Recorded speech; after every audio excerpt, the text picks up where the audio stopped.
ఎవరి జాతక చక్రంలో అయినా సరే కేతువు రెండో స్థానంలో ఉంటే చాలా వరకు వాళ్ళు జీవితంలో అంటే ఒక 25 ఏళ్ళు వచ్చేసరికి ఫైనాన్షియల్గా కానివ్వండి, వృత్తి ఉద్యోగాల పరంగా కానివ్వండి, మంచి సక్సెస్ అనేది చూసే అవకాశం ఉంటుంది. అంటే కేతువుల సెకండ్ హౌస్లో ఉన్నవాళ్ళు, ధనభావంలో ఉన్నవాళ్ళు షార్ట్ స్పాన్లోనే లైఫ్లో సక్సెస్ అయ్యే అవకాశం ఉంటుంది. అలాంటి షార్ట్ కట్స్లోకి వెళ్ళకూడదు.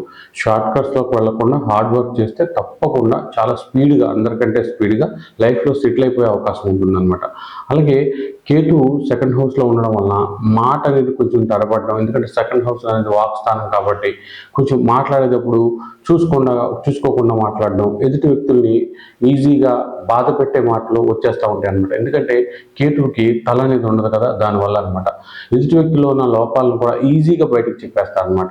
ఒకవేళ కేతువు చంద్రుడితోనో కుజుడితోనో కలిసి ఉంటే మాత్రం ఇది చాలా ఎక్కువ ప్రాబ్లం అయ్యే అవకాశం ఉంటుంది. కొంతవరకు సీరియస్ ప్రాబ్లమ్స్ రావడం, మానసిక ఇబ్బందులు రావడం, పిచ్చి పిచ్చిగా బిహేవ్ చేయడం అనేది కూడా ఎక్కువగా ఉంటుందన్నమాట.